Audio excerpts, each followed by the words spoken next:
Queridos, vamos lá pegar nossas Bíblias, né? E vamos pegar também um livro Nascidamente. E vamos a mais uma reflexão, mais um estudo. Continuando, né? Nosso estudo aqui do capítulo de número 8. A marca do anticristo e o selo de Deus, né?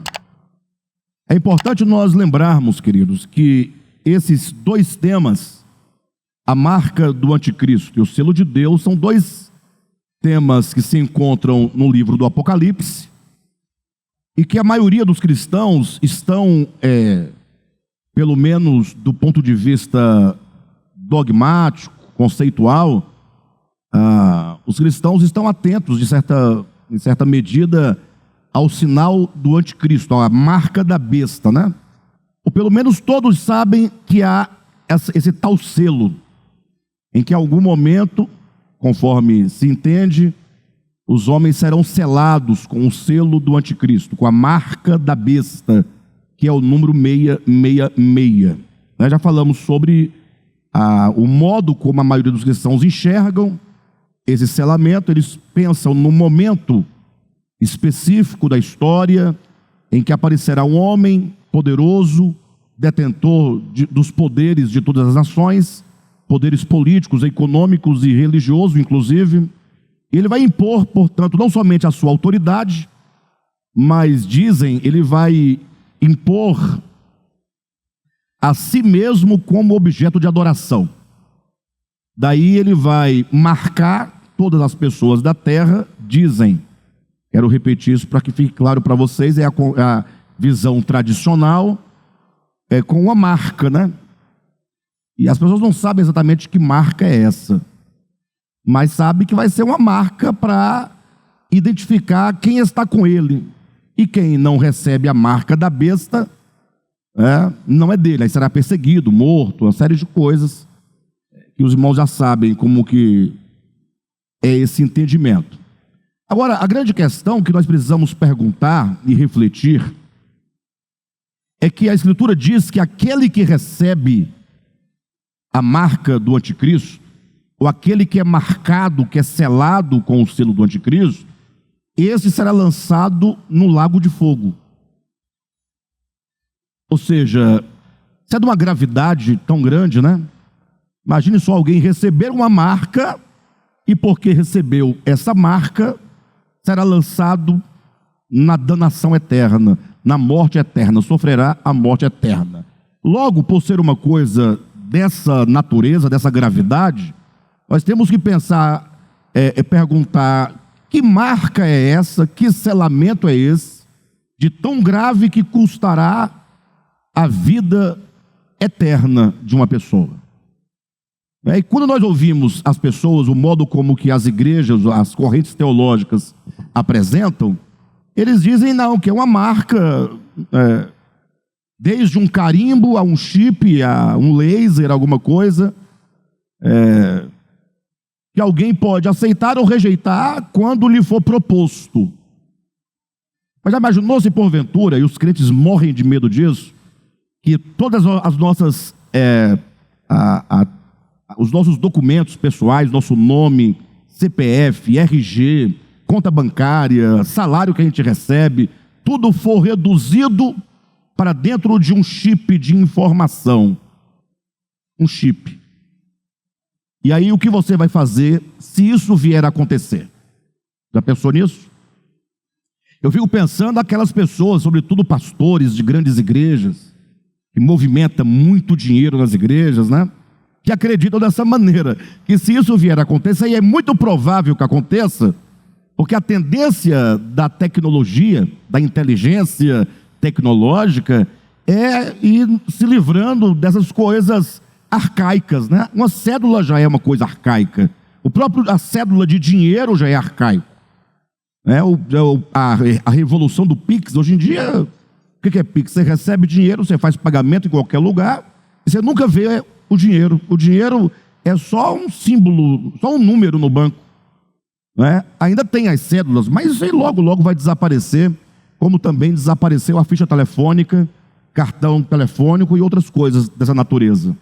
Nota promissória, talão de cheque, tudo vai desaparecendo. O que essas pessoas farão? Já me perguntaram, pastor, se isso acontecer, o que você vai fazer? Eu falei, eu vou receber, porque é só um meio de transação e de informação. E tem mais, nós já temos muita coisa. Por exemplo, o celular na sua mão, aqui você tem tudo aqui dentro, aqui, ó. E qualquer órgão aí de inteligência de governos tem acesso a você. Está tudo aqui dentro, tudo. Seu documento está aqui dentro, sua carteira de motorista está aqui dentro, sua conta bancária está aqui dentro, está tudo aqui dentro. Você já carrega na mão direita já, inclusive. Em vez de quando coloca na testa, né? Não é? Em vez de quando ele já coloca meio na testa, assim, meio dorme por cima, fica meio próximo, né? Bem, mas e se for na mão? Né? E se for na mão? Qual é a diferença de estar aqui ou estar aqui? Eu quero ver o que as grandes igrejas farão, né? E o pior, muita gente não vai aceitar esse nanochip, digamos, nesses termos, né? E vai sofrer um prejuízo bobo, porque logo ele vai descobrir que não deu nada e ele só perdeu o tempo de não ter recebido antes essa situação. E eu digo isso com toda a segurança do meu coração. Eu sei que tem gente que me ouve assim e fala, se você quiser, você recebe. Eu não recebo, não tem problema. Você não vai ser perseguido por causa disso. Mas eu não vou poder comprar nem vender. Lógico, lógico. Sem cartão de crédito, hoje você não compra. Não tem como.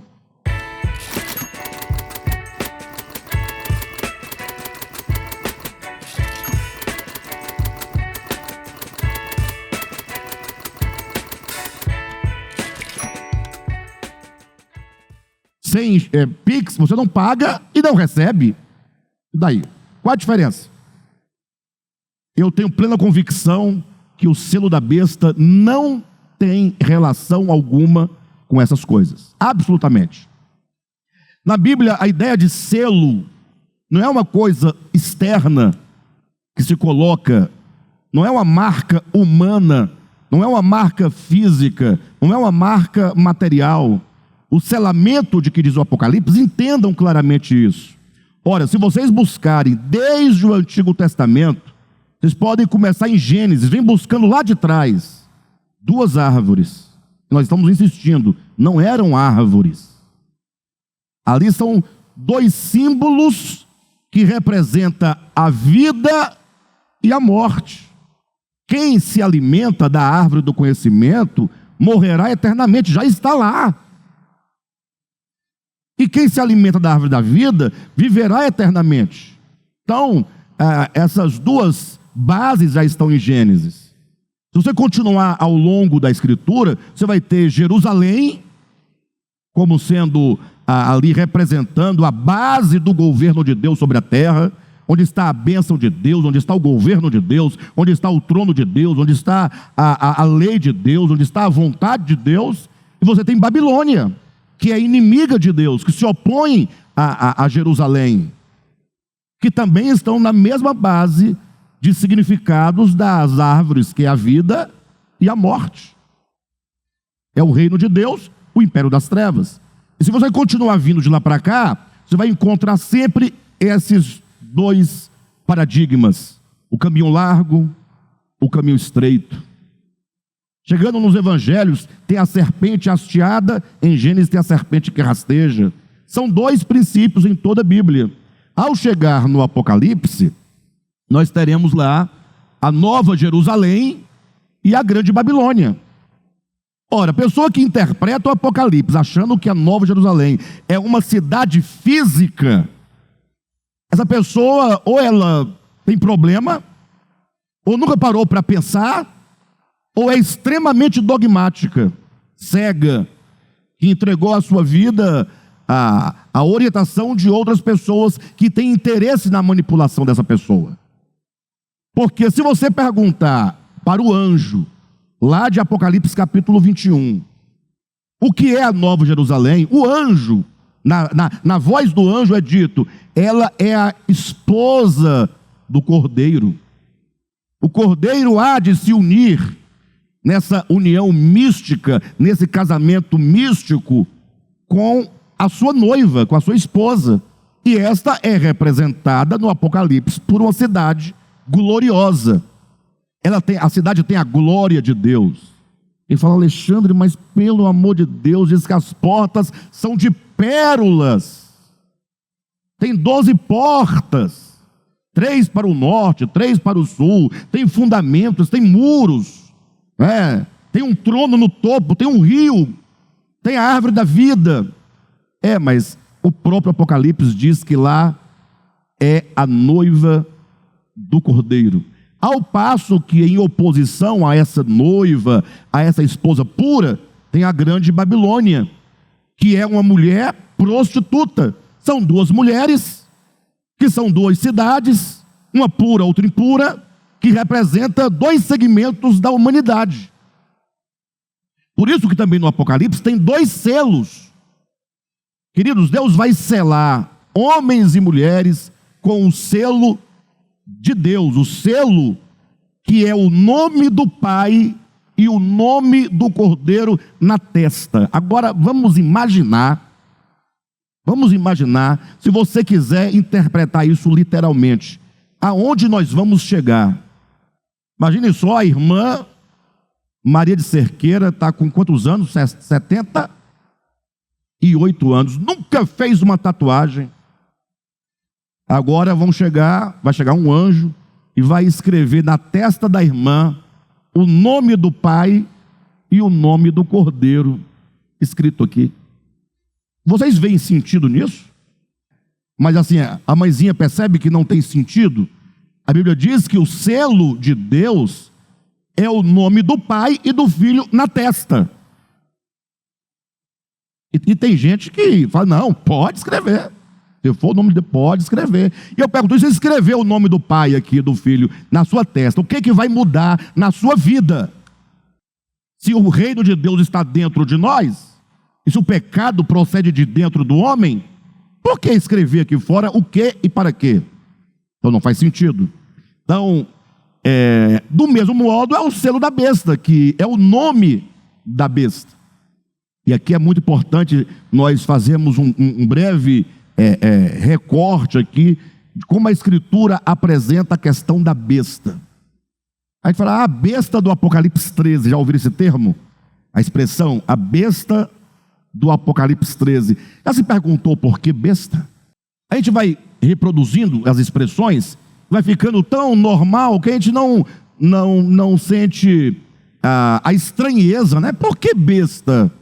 Então, olha, a ideia da besta de de Apocalipse capítulo 13, vai nascer diretamente do livro de Daniel. Entenda então como que a marca da besta é uma referência clara ao homem caído, ao velho homem no seu estado de pleno amadurecimento. Vamos entender isso. Daniel capítulo 2, é dito que o rei Nabucodonosor teve um sonho. Nabucodonosor, ele era o rei de Babilônia. Era o maior império da época. Era um império que governava sobre muitas nações da terra, a mais poderosa, a maior, economicamente, na religião, enfim. Certo dia, diz a Escritura em Daniel 2, que esse rei teve um sonho. Ele sonhou com uma grande estátua. Uma estátua de homem. A Bíblia fala estátua de homem. Poderia ser uma estátua de outra coisa, mas era de homem, né? E essa grande estátua, ela tinha a cabeça de ouro, os peitos e os braços de prata, o quadril e o ventre de bronze, as pernas de ferro e os pés em parte de barro e em parte de ferro. E olhando esse rei no seu sonho para essa grande estátua de homem, diz que de repente uma pedra foi cortada da montanha, sem auxílio de mãos, e aquela pedra foi arremessada contra aquela estátua. A pedra então bateu nos pés da estátua, a estátua se quebrou toda, se transformou num pó bem fino, veio um vento, soprou, e diz que daquela estátua não se viu vestígio, não restou vestígio, simplesmente desapareceu. E a pedra que destruiu a estátua, cresceu, foi crescendo e encheu toda a terra. Bem, eu não vou me prolongar nesse capítulo, mas vocês sabem do resultado. Daniel recebeu de Deus a revelação. E qual era a revelação? Essa estátua, que tem 4 partes: cabeça, peito e braços, quadril e ventre e as pernas de ferro, representam 4 reinos. 4 reinos. O primeiro, cabeça de ouro, diz o profeta Daniel: és tu, Nabucodonosor, rei de Babilônia. Aí ele vai dizendo: depois de ti virá um outro reino. Essa é a profecia. Depois de ti vem um outro reino, que será os medos e os persas. Está profetizando o que viria da história.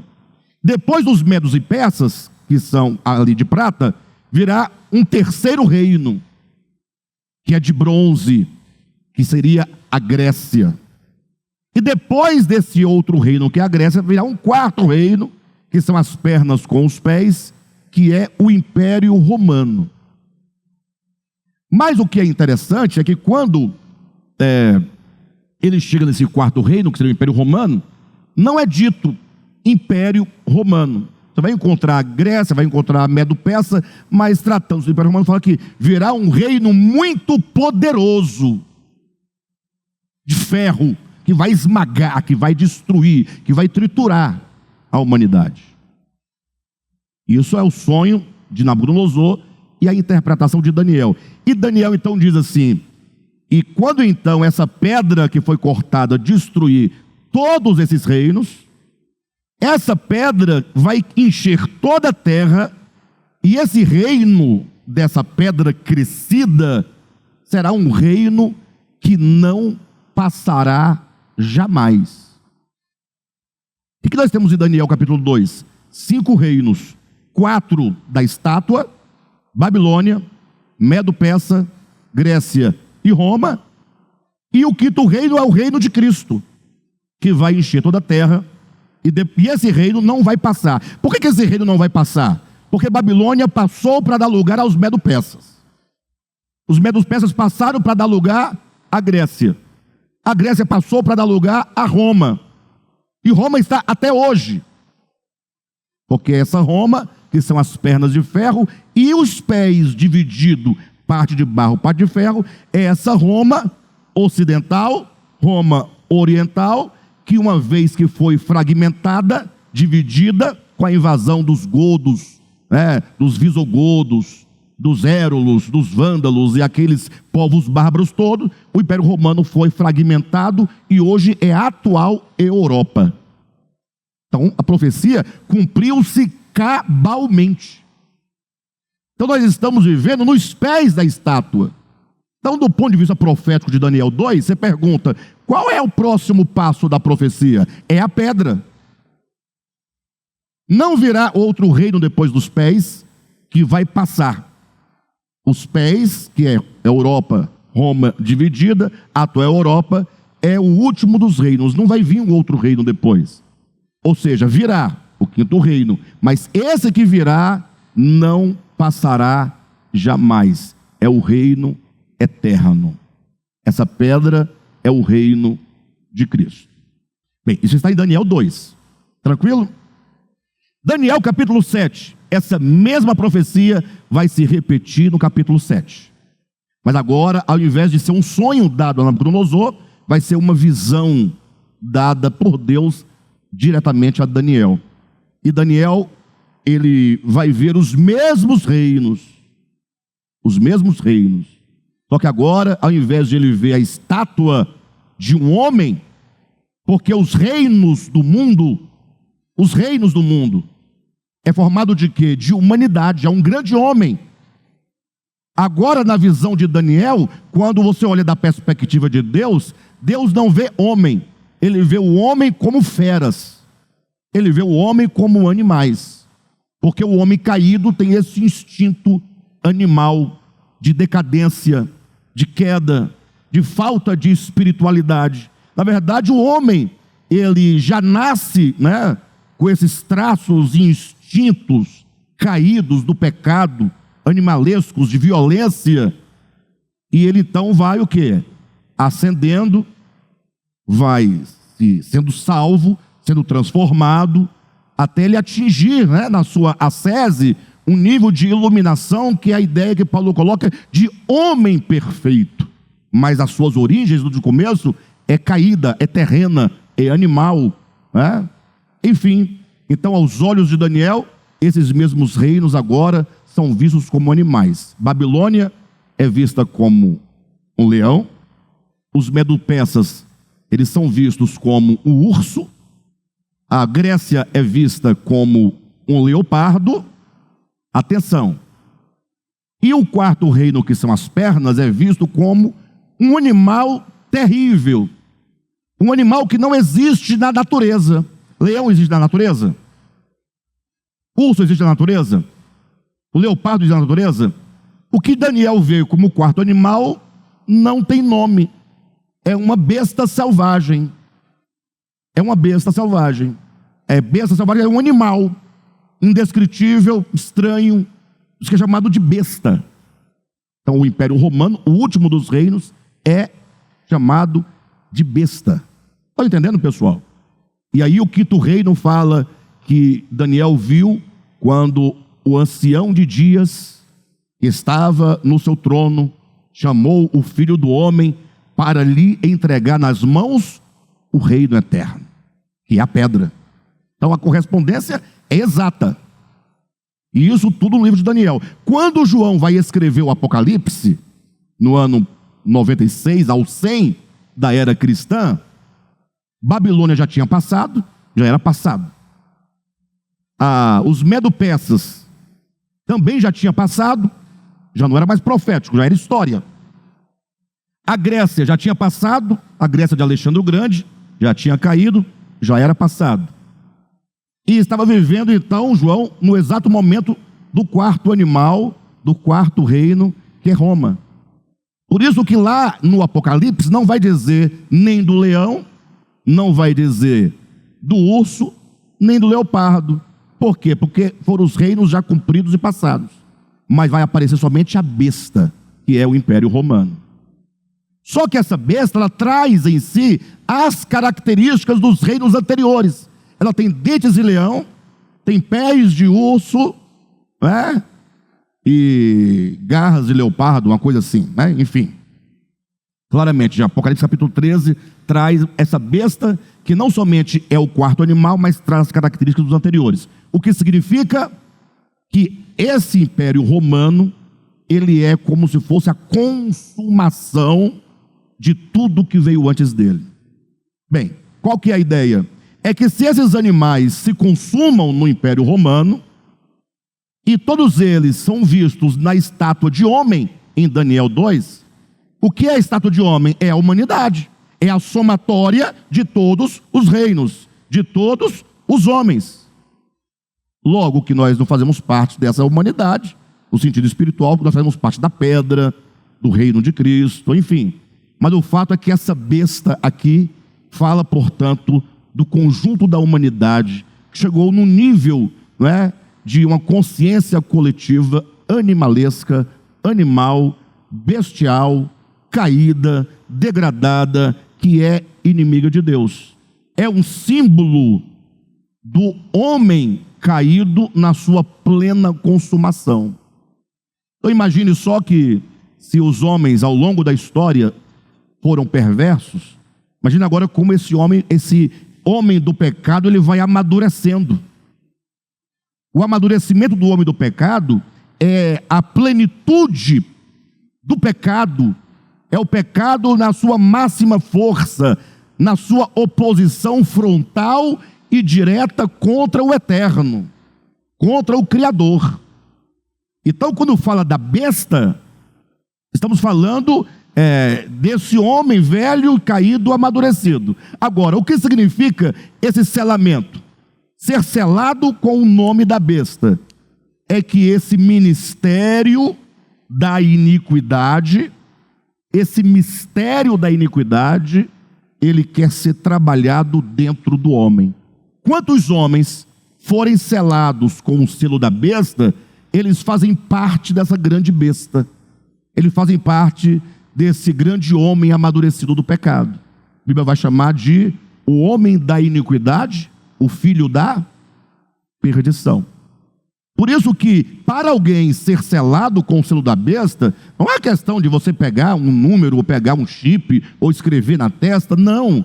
O nome implica o ser, o nome implica a coisa, o nome implica a natureza. Nós acabamos aqui, concluímos nosso último encontro desse estudo, na semana passada, dizendo que, para nós, os nomes, eles são...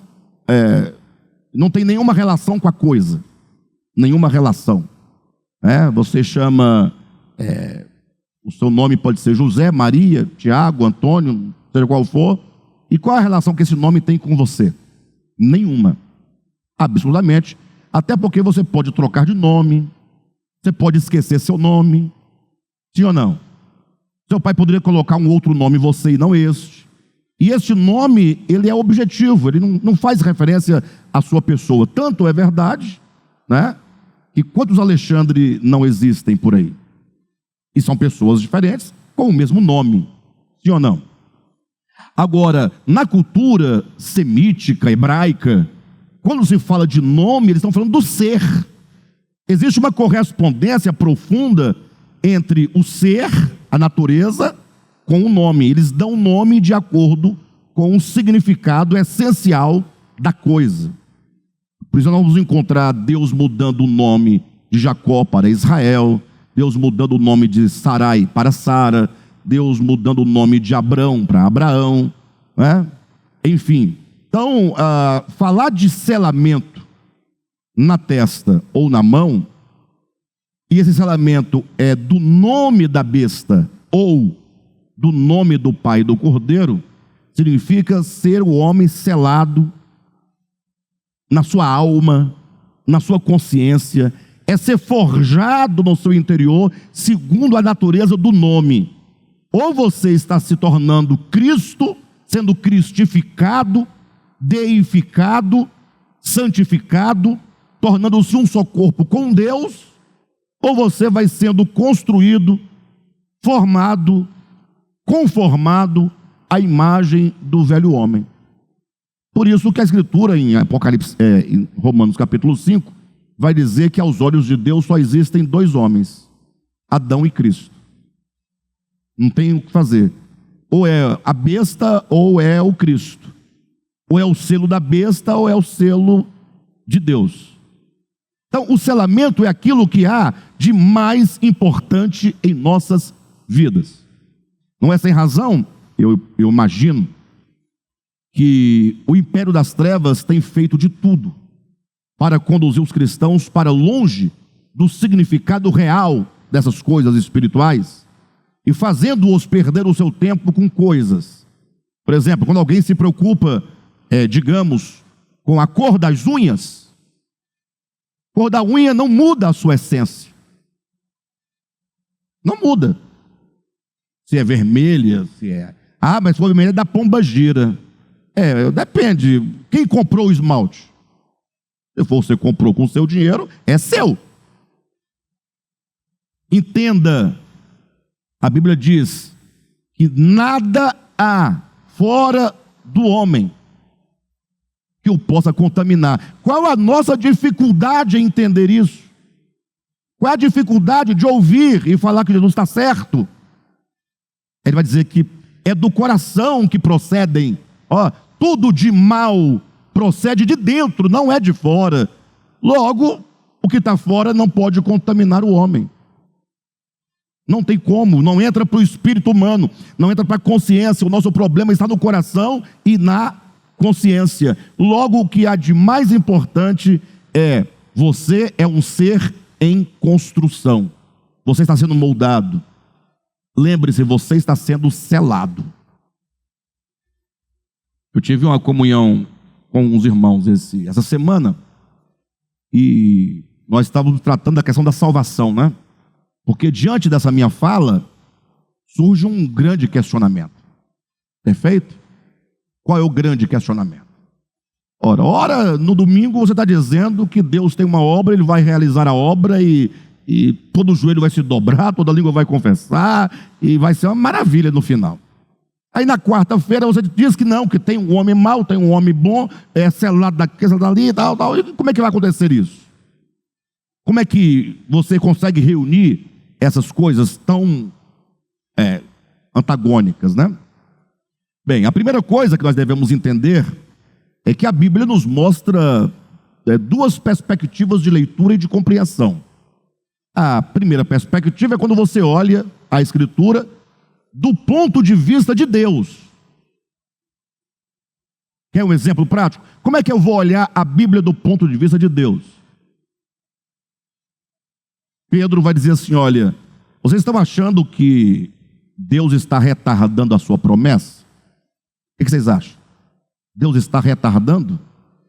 Ele prometeu voltar, já tem 2000 anos. Vocês acham que ele está tardando? Fala a verdade. Paulo esperava Jesus, ele morreu, não veio. A mãezinha está esperando, parece que vai passar e ele não chega. Aí o que Pedro responde? Não retarda o Senhor a sua promessa, como alguns a julgam demorada. Aí eu pergunto: como não, Pedro? Você está maluco? Não, o problema seu, Alexandre, é que você está preso no tempo e no espaço. Para você um dia tem 24 horas, para você um ano tem 365 dias. Para Deus um dia e 1000 anos nada representa. Um ano é como se fosse um dia é como 1000 anos, porque ele é eterno, o tempo existe dentro dele. Logo, olhar pela perspectiva de Deus é ignorar o tempo. Agora, quando você olha na perspectiva do homem, que é o nosso caso, o que diz em Mateus capítulo 25, da parábola das 10 virgens? E tardando o noivo. Então a Bíblia diz que o noivo tardou em Mateus 25. Diz que o noivo não está tardando em 1 Pedro. Pedro diz, ele não tarda. Mateus diz, ele tarda. Bom, tarda ou não tarda? Não parecem coisas contraditórias? Mas são apenas as perspectivas.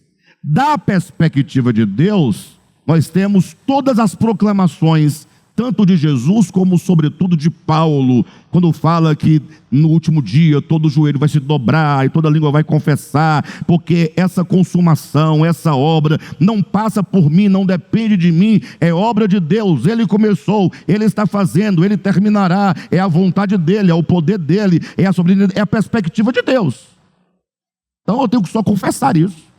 Agora, da perspectiva do homem, eu falo, rapaz, vai consumar mesmo, porque parece-me difícil. Quando eu olho, o que eu vejo? Eu vejo homens sendo selados com o selo da besta. De vez em quando eu sinto um toque na minha consciência, a besta me marcando, opa!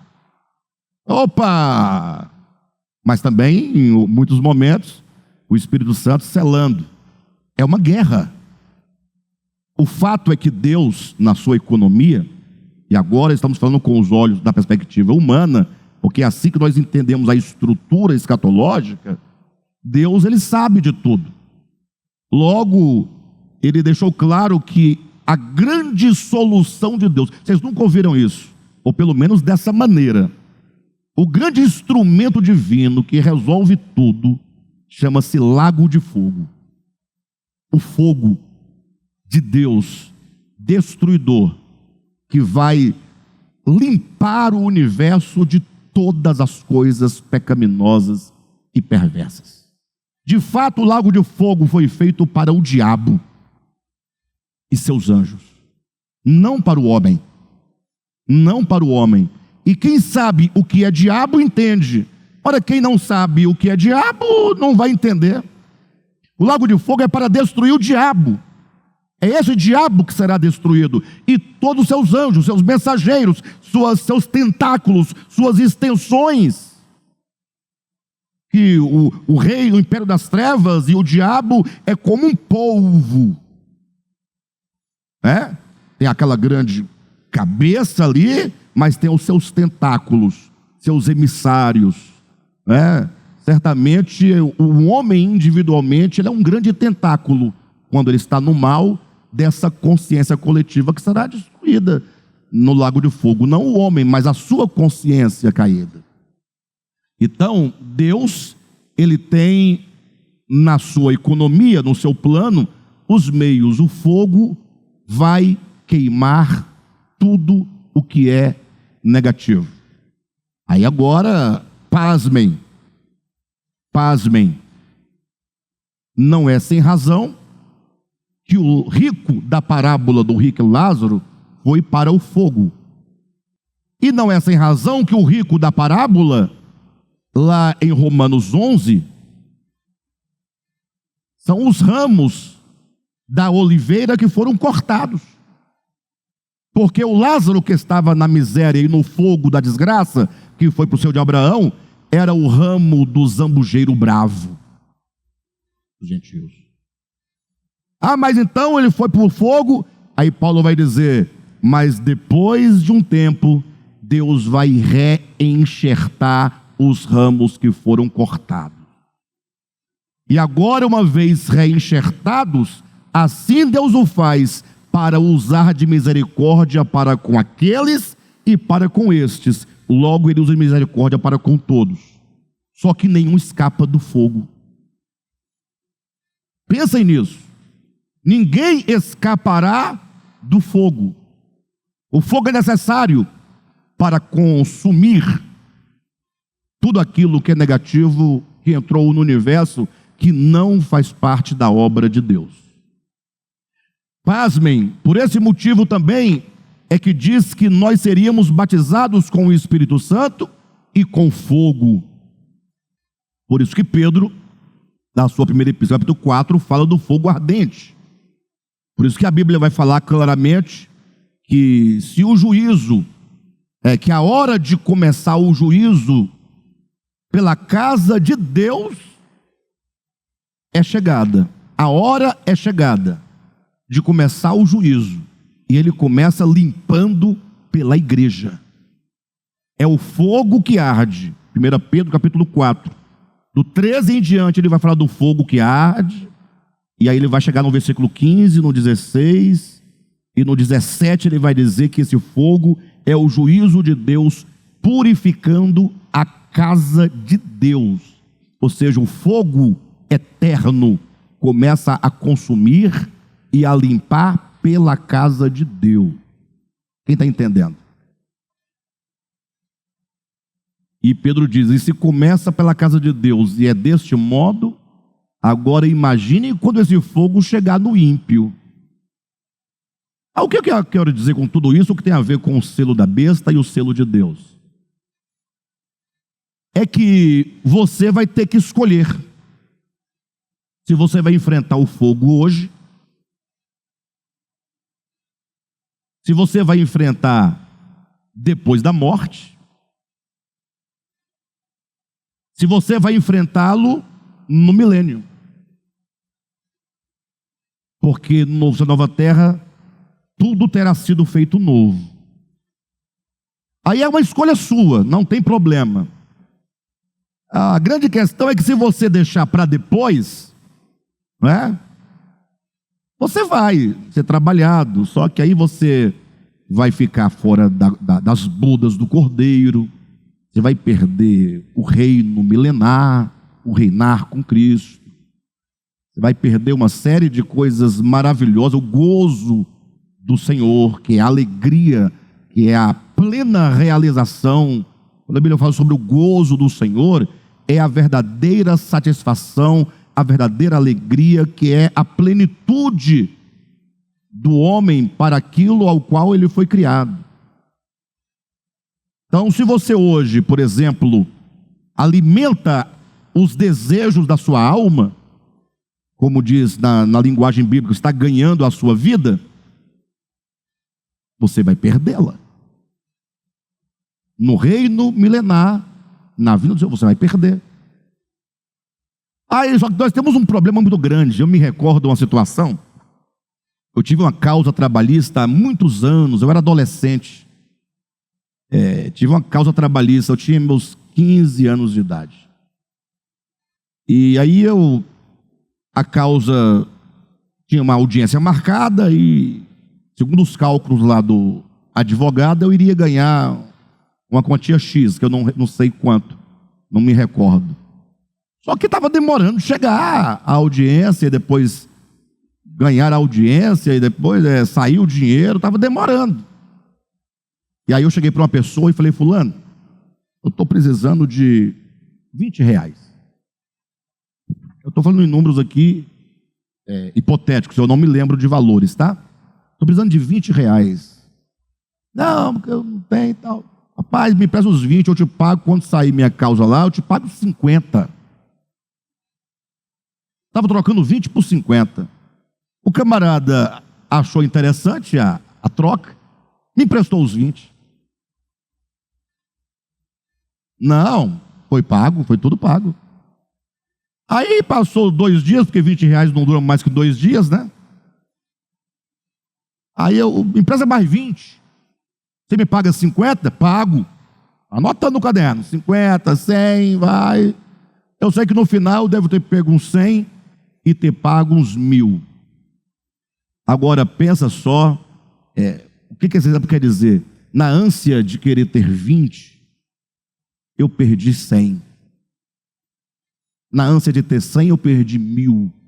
Agora, imagina na hora de pagar os 1.000. Um exemplo, ou os 3.000. Por nada, por coisinha pequenininha que... E o outro feliz porque pegou a bolada, né?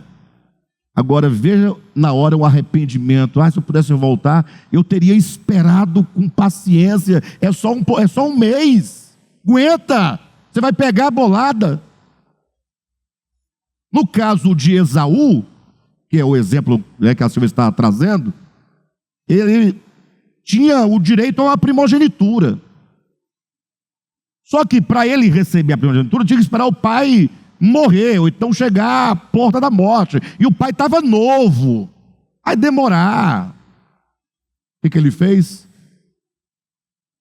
Vendeu o direito de primogenitura por um prato de lentilha.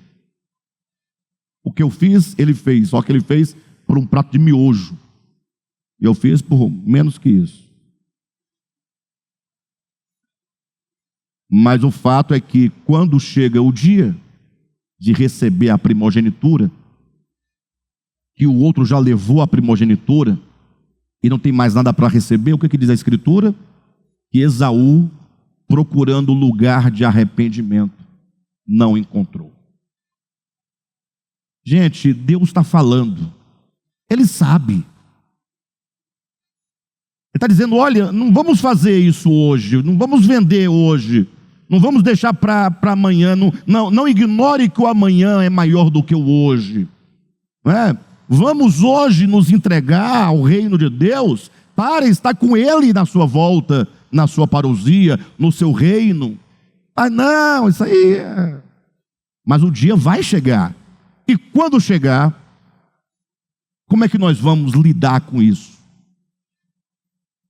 Mas eu estou dizendo aqui em termos escatológicos, mas pode ser a sua morte. Porque a morte também nos coloca frente a frente com o mundo espiritual. Paulo vai dizer que nós vivemos aqui nessa terra por vista, pelos sentidos. Quando ele fala de partir, estar com o Senhor, não é ir para o céu e ficar com Ele. O contexto é claro, ele está dizendo que enquanto nesse corpo, enquanto nessa terra, vivemos pelo que vemos. Mas quando você morre, você entra em contato direto com o mundo espiritual. Aí os sentidos físicos já não são mais o seu impedimento de você lidar com o mundo espiritual real, direto, concreto. Espiritual concreto, vocês entenderam a linguagem, né? Para dizer que ele existe de fato, de verdade. Agora a gente até ignora que ele exista, né? Fala a verdade, a gente fala, mas no final o que prevalece mesmo são as vistas, é o tato, o paladar, a audição, é esse mundo agora. Bem, de todo modo, nós aqui nesse tempo estamos nesse processo de selamento. Abra o seu livro na página de número 112. Bem, tudo isso se resolve você escolhendo em qual perspectiva você vai ler a Escritura. Sim ou não? na perspectiva eterna, tem uma proclamação que eu proclamo, mas não entendo. Quando eu falo não entendo, não é que eu não entenda, é que a humanidade, a minha experiência, não consegue vislumbrar como isso é possível, porque eu estou no plano das ocorrências, né?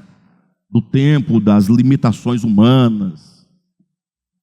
Então, na página 112, a partir do segundo parágrafo, quando diz um nome, estamos falando do selo da besta, que é o nome da besta, ou o selo de Deus, que é o nome do Pai e do Cordeiro. Um nome, em termos bíblicos, é a expressão externa da íntima natureza de um ser. Então, o nome da besta, esse nome que nós falamos, ele aponta para o ser, para a consciência caída da besta, para o ser caído, animalesco, perverso, homem da iniquidade, filho da perdição. Ao contrário do que diz o pai da linguística moderna, que é o Ferdinand de Saussure, ele defende uma relação arbitrária entre significante e significado. Ou seja, ele fala que entre a coisa e o nome não tem relação de natureza, é só um nome. Uma comunidade decidiu colocar o nome de copo, é copo, pronto, não dá mais nada. Então o pai da linguística moderna, ele acredita numa relação arbitrária entre significante e significado. Então, ao contrário do que diz o pai da linguística moderna, o qual defende a relação arbitrária entre significado e significado, o nexo, ao contrário disso, o nexo entre um nome e um ser é de natureza intrínseca. Então, quando a Bíblia fala do nome do Pai, está falando do ser do Pai. O que é imprimido, o que é selado, o que é gravado, é o ser. Como também, no caso da besta, é o ser da besta. Não é um nome, não são letras, não são grafemas. Não. É o ser, é a natureza. Então, de sorte que quando a Escritura fala do selamento do nome do Pai e do Cordeiro sobre a testa, ou do nome da besta selado na fronte, aponta para o processo de inscrever na consciência humana os atributos essenciais daquele cujo nome o representa. Então, se você está sendo selado com o nome do Pai e do Cordeiro, você está dentro de um processo de inscrever na sua consciência os atributos do Pai e do Cordeiro. Se você está sendo selado com o nome da besta, você está dentro de um processo de inscrever na sua consciência os atributos essenciais da besta. Continuando, a leitura superficial e dogmática das Escrituras, que ignora a essência orgânica da verdade no homem, tem levado muitos a pensar no selamento como uma mera marca externa do modo como se sela gado. Quem já viu o gado sendo selado? Pelo menos antigamente, o Nivaldo me falou recentemente que hoje em dia não se sela mais gado com ferro, né? Tem tecnologias hoje na orelha, né? Agora é diferente, tem um negocinho aqui e tal. Mas usando o método antigo, em que você pegava as iniciais do nome do proprietário do rebanho, com ferro quente, e marcava na pele do animal a letra do seu nome. Certo?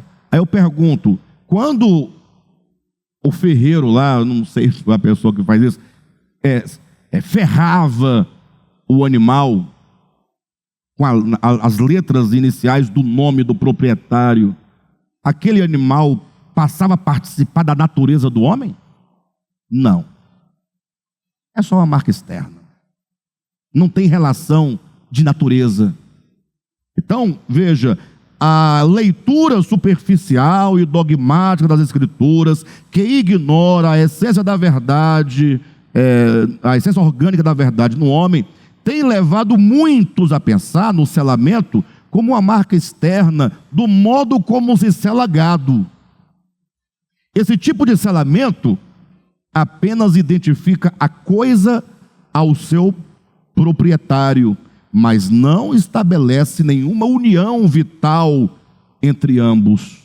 O gado continua a ser gado, a despeito de quantas vezes seja ferrado com as iniciais do seu dono. Entendido isso? Segundo as Escrituras, continuando a leitura, o conceito orgânico de selamento implica a posse das faculdades. Aquele que te sela, ele sela imprimindo o ser dele em você, tomando posse, não como que de uma coisa, essa relação de sujeito-objeto, mas o conceito orgânico de selamento implica a posse. Mas não é a posse de um objeto, é a posse das faculdades. Ele inunda suas faculdades, ele penetra suas faculdades. Pelo amalgamar na alma do selado as qualidades daquele que o selou. Poxa, o selamento é exatamente isso. É a posse das faculdades. Não é? Pelo amalgamar na alma do selado as qualidades daquele que o selou. Por isso que Paulo vai dizer em Filipenses capítulo 4, versículo 19, que ele sofria dores de parto até Cristo ser formado em vós. Lembra desse texto? Ele estava trabalhando o ministério da nova aliança, o ministério de Paulo, e não de Paulo, não é? Mas o ministério da nova aliança, com que Paulo trabalhava, e é o mesmo ministério que todos os homens de Deus trabalham na história, é o ministério de formar Cristo dentro do outro, de mim, de quem fala, de quem ouve, de todos nós, todo mundo dentro do mesmo processo. É como Paulo vai dizer, olha, a antiga aliança escrevia-se as leis em tábuas de pedra, hoje ele quer escrever no coração. E quando fala em escrever as leis de Deus no coração, ele vai dizer, por isso vós sois cartas vivas, escritas não com tinta, mas pelo Espírito do Deus vivente. Deus está inscrevendo dentro de nós a sua lei. Ele está inscrevendo em nós a sua vontade. E como é que ele pode inscrever em mim a vontade dele? Como é que ele faz do meu coração um livro? Como é que meu coração pode ser um livro? Não pode pensar que está escrito alguma coisa lá dentro de mim, mas está dizendo que ele está entrando, tomando posse, transformando com a sua própria natureza divina. Logo, a vontade de Deus, que é a sua própria pessoa, trabalhada em mim, estou me tornando Cristo, nesse processo de selamento, de transformação. Apocalipse, João vai dizer que a aparência daquele que está no trono é a mesma aparência da cidade. Por isso a cidade tem a glória de Deus. Exatamente isso. Mas, gente, é muito profundo, né? Vamos continuar a ler? Segundo as Escrituras, o conceito orgânico de selamento implica a posse das faculdades, pelo amalgamar na alma do selado as qualidades daquele que o selou. Trata-se não somente de posse de direito, mas de pertencimento vital e orgânico do coração que se deixou modelar pelo Espírito da verdade ou pelo espírito do erro. Pertence a Cristo verdadeiramente. Isso aqui é para machucar, viu, irmãos?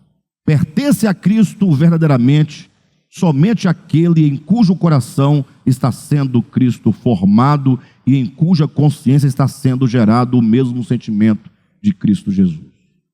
Agora veja, quando fala pertence, alguém pode dizer, mas do Senhor é a terra e a sua plenitude, tudo pertence a Ele.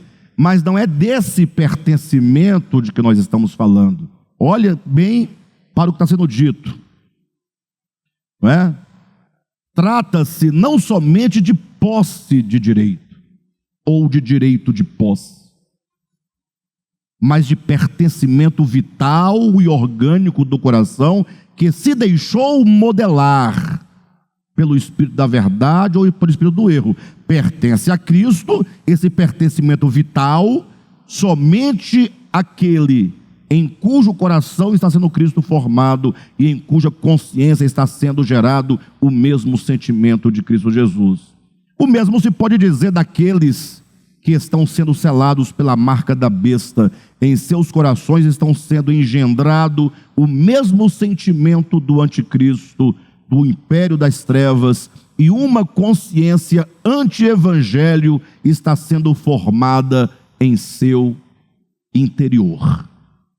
Enganam-se, portanto, aqueles que, sem nenhuma relação orgânica com o evangelho de Cristo, julgam terem sido selados com o Espírito Santo, ao mesmo tempo em que esperam por um dia escatológico em que se negarão a ser carimbados esteticamente com o nome da besta.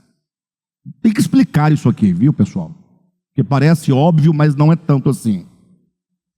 Nós estamos falando de selamento. Sim ou não? Estamos dizendo que selamento é o tomar posse, não posse de direito ou direito de posse, mas se apossar organicamente. Por exemplo, a minha mãe, ela tem uma posse em mim. Eu pertenço a ela biologicamente. Ela está em mim, eu estou nela. Não é uma questão mercantil de direito de posse. É um pertencimento da vida, da qualidade genética, do sangue, das características, da raiz, da origem. Estão entendendo? É sobre esse tipo de pertencimento que nós estamos colocando. Então veja que nós estamos dizendo claramente de um tipo específico de pertencimento. E esse pertencimento é colocado como símbolo de um selo. Então, eu só tenho o selo na medida em que essa natureza divina vai sendo trabalhada. Agora, o problema é que a religião esquisita, a religião evangélica, sobretudo a evangélica, ela diz assim: olha, você aceita Jesus e é selado com o Espírito Santo. Então, está selado, ponto, tá com selo. Só sai feliz, eu estou selado. Agora é só esperar a besta chegar, quando ela vir me selar, falar: não, não quero. Tudo muito objetivo. Irmãos, entenda, tudo que Deus realizou como consumação é aquilo que chamam a obra judicial de Cristo, foi realizado nele. Ponto, é nele, não é em mim. Agora, quando eu experimento essa obra de Cristo em mim, por meio da fé, eu não experimento de modo objetivo. É Cristo que já começa a ser trabalhado em mim. Ou seja, ele efetuou nele organicamente, nele aconteceu. Agora, ele, enquanto esse modelo, esse paradigma, esse caminho, esse líder, esse primeiro, ele é uma garantia, não é? Para todos nós, essa garantia é judicial. É só uma garantia. Agora, para eu me apossar disso aqui, eu só posso fazê-lo pela fé. A fé não é objetiva, ela é orgânica. E logo os primeiros trabalhares, as primeiras coisas que ele trabalha em mim já são orgânicas. Já começa a trabalhar pouco a pouco dentro de mim. Ah, somos selados com o Espírito Santo, é verdade ou é mentira? Verdade. Só que esse selo não pode ser um selo objetivo de identificação externa de um pertencimento de propriedade. Que os crentes falam assim: os selados com o Espírito Santo têm um selo de propriedade. Ah, é meu, não é meu, é meu, não é. Ah, gente, para. Que tamanho de Deus é esse que foi olhando do céu? Quem tem meu selo, traga os meus óculos, por favor.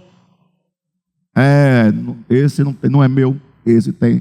Não é uma marcazinha que coloca, selo do Espírito, é forjado pelo Espírito de Deus no espírito humano.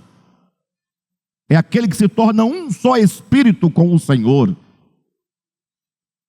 Logo, enganam-se, portanto, aqueles que sem nenhuma relação orgânica com o Evangelho de Cristo, julgam terem sido selados com o Espírito Santo, enquanto dogma, ao mesmo tempo em que esperam por um dia escatológico em que se negarão a ser carimbados esteticamente com o nome da besta.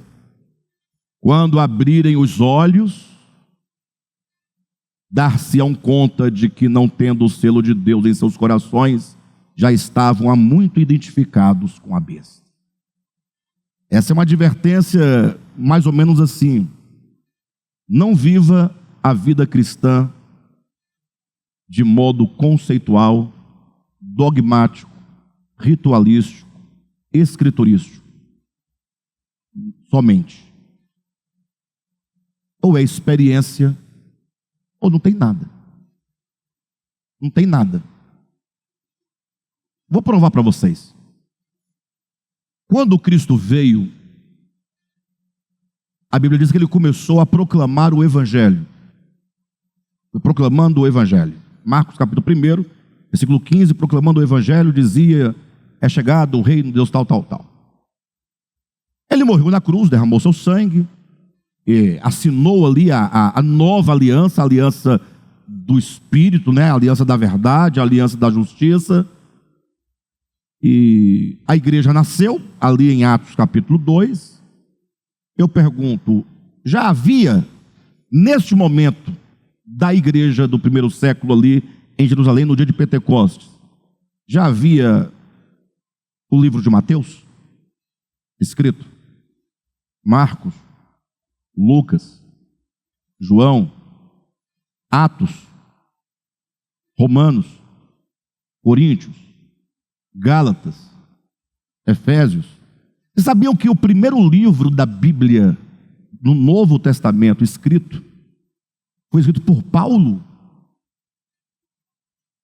Paulo nem crente era, estava perseguindo a igreja. Ele viria depois se converter, anos depois, para depois escrever o primeiro livro da Bíblia, do Novo Testamento, que é a carta aos Tessalonicenses. Há uma dúvida se é Gálatas ou 1 Tessalonicenses, né? Mas estão tudo ali juntinho. Vamos colocar a 1 Tessalonicenses. Não, o primeiro livro do Novo Testamento foi uma carta, não foi nem evangelho, do sentido de gênero textual. Estão entendendo, pessoal? Tá, então se não tinha a Bíblia escrita, os conceitos, as doutrinas formadas, os dogmas, tinha o quê? Tinha um evangelho aqui dentro. As coisas aconteciam aqui dentro. Isso não é nenhum desprezo à escritora, é só colocar ela no lugar dela.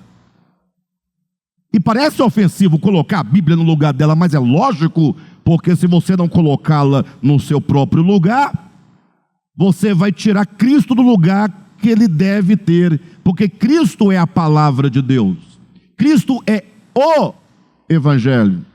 Na Bíblia, em termos de coletânea de livros, biblioteca, não tem só um evangelho, tem 4 evangelhos, fora os que não foram colocados. Mas só existe o evangelho. Pode ter 1 bilhão de evangelhos escritos, só há um evangelho, é Cristo, que agora vai ser escrito ou colocado numa forma escrita, conceitual, dogmática. Aí eu pergunto, os crentes lutam pelo quê? Pelos textos, quem está certo e quem está errado, onde vai a vírgula, onde não vai? Ou estão lutando pelo evangelho, pelo selamento, por essa obra de Deus dentro de si? Qual é a grande preocupação da igreja? No geral, é quem está com a verdade dogmática e ortodoxa. Enquanto isso, o pau vai quebrando. Por isso diz no nosso livro: quando abrirem os olhos, Quando se despertarem, perceberão que não aconteceu nada. Não aconteceu nada. Eu tiro pela minha própria experiência, né? De um tempo para cá, embora muito lentamente, mas eu tenho experimentado profundas mudanças de consciência, de coração. Só que é de um tempo para cá. Eu passei maior parte da minha vida lutando com dogmas, brigando com dogma, convencendo as pessoas de dogma. Onde eu estava dogma, é assim, está errado, é desse jeito. Né? E está todo mundo no mesmo barco.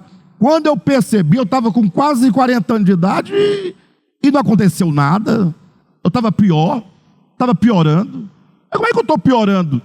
30 anos servindo a Cristo e estou piorando? Não é estranho? O fato é que agora eu tenho só mais 30 para frente, né? Ou seja, tinha mais 30, agora eu estou com 50. 6 de outubro, hein? Está chegando. Né? Vou ver 50 agora, no dia 6 do próximo mês. Para 60, eu tenho mais 10 anos e alguma coisa para falar como Paulo, né? Combati o bom combate, completei a carreira e guardei a fé. Mas se Cristo quiser que eu viva, né? Embora o morrer seja lucro, eu permanecerei, porque aqui também terá o fruto do meu trabalho. Não é? Mas quem está entendendo, pessoal? Então, quando abrirem os olhos, dar-se-ão conta de que, não tendo o selo de Deus em seus corações, já estavam há muito identificados com a besta. Vamos parar por aqui. Bom, nós temos um horário já avançado. Vamos continuar na próxima quarta, né? Se Deus permitir, nos der vida.